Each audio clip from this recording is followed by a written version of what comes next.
Hello friends, ನಾವಿವತ್ತು ಭಿನ್ನರಾಶಿಗಳ ಬಗ್ಗೆ ಅಭ್ಯಾಸವನ್ನು ಮಾಡ್ತಾ ಇದ್ದೀವಿ. ಭಿನ್ನರಾಶಿಗಳು ಅಂದ್ರೆ ಫ್ರಾಕ್ಷನ್ಸ್ ಅಂತೇಳಿ ಇಂಗ್ಲಿಷ್ ನಲ್ಲಿ ಕರಿತಾ ಇದ್ದೀವಿ. ಈಗಾಗಲೇ ಈ ಭಿನ್ನರಾಶಿಗಳ ಬಗ್ಗೆ ಹಲವಾರು ವಿಡಿಯೋಗಳನ್ನ ನಾವು ಮಾಡಿದ್ದೇವೆ. ಆ ವಿಡಿಯೋಗಳನ್ನು ಕೂಡ ನೀವು ನಮ್ಮ ಯೂಟ್ಯೂಬ್ ಚಾನಲ್ ನಲ್ಲಿ ವೀಕ್ಷಣೆ ಮಾಡಬಹುದು. ಇವತ್ತಿನ ಒಂದು ವಿಷಯ ಏನಪ್ಪಾ ಅಂದ್ರೆ ಭಿನ್ನರಾಶಿಗಳ ಸಂಕಲನ. ಅಂದ್ರೆ ಸಂಕಲನ ಅಂದ್ರೆ ಈಗಾಗಲೇ ಗೊತ್ತಿದೆ, ಕೂಡಿಸುವುದು. ಭಿನ್ನರಾಶಿಗಳ ಸಂಕಲನ ಯಾವಾಗಂದ್ರೆ ಛೇದ ಅಸಮ ಇದ್ದಾಗ, ಅಂದ್ರೆ ಛೇದಗಳು ಬೇರೆ ಬೇರೆ ಇದ್ದಾಗ. ನೋಡಿ, ಇದೊಂದು ಭಿನ್ನರಾಶಿ 7 ಅಂಶ ಅನ್ನುವಂಥದ್ದು ಒಂದು ಭಿನ್ನರಾಶಿ. ಭಿನ್ನರಾಶಿ ಏನನ್ನು ಹೊಂದಿರ್ತದೆ? ಅಂಶ ಮತ್ತು ಛೇದ. ಇವುಗಳಿಗೆ ನಾವೇನಂತ ಕರಿತೀವಿ? ಛೇದಗಳು. ಇವುಗಳಿಗೆ ನಾವೇನಂತ ಕರಿತೇವೆ? ಛೇದಗಳು ಅಂತೇಳಿ ಕರಿತಾ ಇದ್ದೀವಿ. ಅಸಮ ಇದ್ದಾಗ ಅಂದ್ರೆ ಇದು 8 ಇದೆ, ಇದು 5 ಇದೆ. ಹಾಗಾದ್ರೆ ಈ ಛೇದಗಳು ಬೇರೆ ಬೇರೆ ಇದಾವೆ. ಏನಿದಾವೆ? ಬೇರೆ ಬೇರೆ ಇದಾವೆ.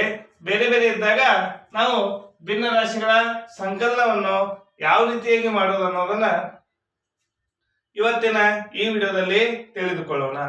ನೋಡಿ, ಮೊದಲನೇದಾಗಿ ನಾವು ಈ ಛೇದಗಳ ಲಸವನ್ನು ತಗೋಬೇಕು. ಏನನ್ನ ತಗೋಬೇಕು?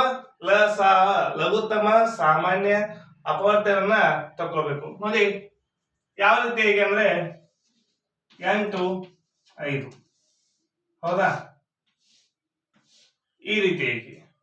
ಹಾಗಾದ್ರೆ ಇದು 8 ಯಾವ ಸಂಖ್ಯೆದಿಂದ ಭಾಗ ಹೋಗ್ತಾ ಇದೆ? 2ರಿಂದ.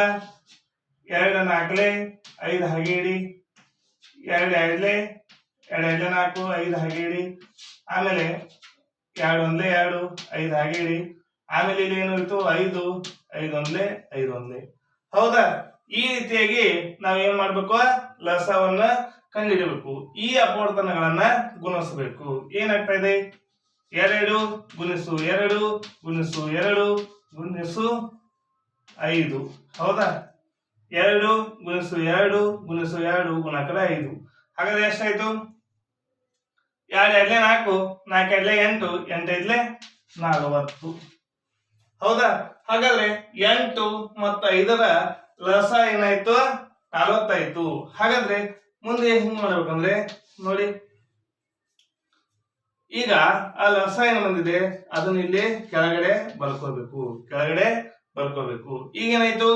ಈಗ ಇವೆರಡರದ್ದು ಲಸ ತೆಗೆದಿದ್ದೇವೆ ಅಂದ್ರೆ 8 ಎಷ್ಟಲೇ 40 ಅನ್ನೋದನ್ನ ತಿಳ್ಕೋಬೇಕು. 8 ಎಷ್ಟಲೇ 40 ಅಂದ್ರೆ 8 5 40, 8 5 40, 5 8 40. ಹೌದಾ? 5 ಎಷ್ಟಲೇ 40, 5 8 40. ಹಾಗಾದ್ರೆ ಇವೆರಡನ್ನ ಇವುಗಳಿಗೆ ಅಂಶಗಳಿಗೆ ಗುಣಾಕಾರ ಮಾಡಬೇಕು. ಈಗ ನೋಡಿ, 7 ಗುಣಾಕಾರ 5, 7 5 35 ಪ್ಲಸ್ 9 8 72. ಹೌದಾ? ನೋಡಿ, ಫಸ್ಟ್ ಲಸ ತಗೋಬೇಕು. ಈ ರೀತಿಯಾಗಿ ಆ ಲಸವನ್ನ ಇಲ್ಲಿ ಕೆಳಗೆ ಬರ್ಕೋಬೇಕು ಛೇದದಲ್ಲಿ. ಮತ್ತೆ ಈ ಛೇದಗಳನ್ನ ತಿಳ್ಕೊಂಡು ಇವು ಎಷ್ಟಲೇ ಬರ್ತಾ ಇದೆ ಅನ್ನೋದನ್ನ ಅಂಶಗಳಿಗೆ ಗುಣಾಕಾರ ಮಾಡಬೇಕು. ಆಮೇಲೆ ಈ ಅಂಶ ಮತ್ತು ಸಂಖ್ಯೆಯನ್ನು ಗುಣಿಸಬೇಕು, ಗುಣಿಸಿ ಇಡಬೇಕು. ಈಗ ಛೇದದಲ್ಲಿ ಏನಿದೆ?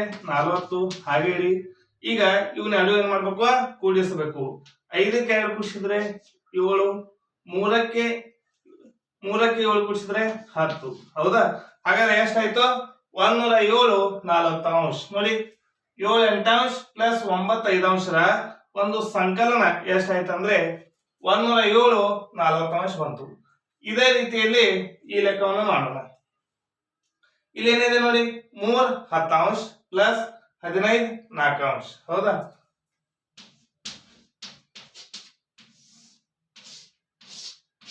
ನೋಡಿ, 10 ಮತ್ತು 4, 10 ಮತ್ತು 4ರ ಲಸ ತಗೋಬೇಕು.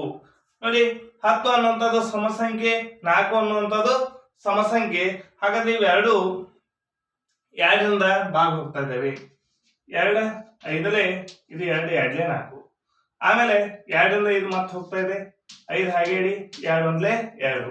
ಆಮೇಲೆ 5 5 1 5 1 5. ಹಾಗಾದ್ರೆ ಇದು ಕೂಡ ಇವನ್ 3 ಗುಣಿಸ್ಬೇಕು. 2 ಗುಣಿಸು 2 ಗುಣಿಸು 5 ಎರಡು ಎರಡ್ಲೆ 4, 4 5 20, 4 5 20. ಹೌದಾ? ಈಗ ನೋಡಿ ಈ 20 ಲಸವನ್ನ ಇಲ್ಲಿ ಕೆಳಗಡೆ ಬರ್ಕೋಬೇಕು. ಇಲ್ಲಿ ಕೆಳಗಡೆ ಬರ್ಕೋಬೇಕು. ಈಗ ನೋಡಿ 10 ಎಷ್ಟಲೇ 20, 10 ಎರಡ್ಲೆ 20, 10 ಎರಡ್ಲೆ 10 ಎರಡ್ಲೆ 20. 4 ಎಷ್ಟಲೇ 20, 4 5ಲೆ 20. ಹೌದಾ? ಈಗ ನೋಡಿ ಇದನ್ನ ಗುಣಿಸ್ಬೇಕು. 3 ಎರಡ್ಲೆ 6 ಪ್ಲಸ್ 15 5ಲೆ 75. ಈಗೇನ್ ಮಾಡ್ಬೇಕು? 75ಕ್ಕೆ 6ನ್ನ ಕೂಡಿಸ್ಬೇಕು. 75ಕ್ಕೆ 5ನ್ನ ಕೂಡಿಸಿದ್ರೆ 80 ಪ್ಲಸ್ 1 81. ಹಾಗಾದ್ರೆ 81 20 81 20 ಬಂತು. ನೋಡಿ ಈ ರೀತಿಯಾಗಿ ಭಿನ್ನ ರಾಶಿಗಳ ಸಂಕಲನ ಅಂದ್ರೆ ಛೇದಗಳು ಬೇರೆ ಬೇರೆ ಇದ್ದಾಗ ಫಸ್ಟ್ ಅವನ್ನ ಏನ್ ಮಾಡ್ಬೇಕು? ಲಸ ತಗೋಬೇಕು. ಲಸ ತಗೊಂಡು ಆ ಲಸವನ್ನ ಇಲ್ಲಿ ಛೇದವಾಗಿ ಬರ್ಕೊಂಡು ಈ ರೀತಿಯಾಗಿ ಬರ್ಕೊಂಡು ಈ ರೀತಿಯಾಗಿ ಲೆಕ್ಕವನ್ನು ಮಾಡಬೇಕು. ಇದಕ್ಕೆ ನಾವು ಭಿನ್ನ ರಾಶಿಗಳ ಸಂಕಲನ ಲೆಕ್ಕಗಳು ಅಂತೇಳಿ ಕರಿತಾ ಇದ್ದೀವಿ. ಈ ವಿಡಿಯೋ ನಿಮ್ಗೆ ಇಷ್ಟ ಆಗಿದ್ರೆ ಲೈಕ್ ಮಾಡಿ, ಶೇರ್ ಮಾಡಿ, ಸಬ್ಸ್ಕ್ರೈಬ್ ಆಗಿರಿ. ಹೀಗೆ ನಮ್ಮೆಲ್ಲ ವಿಡಿಯೋಗಳನ್ನ ನೋಡ್ತಾ ಇರಿ. Thank you.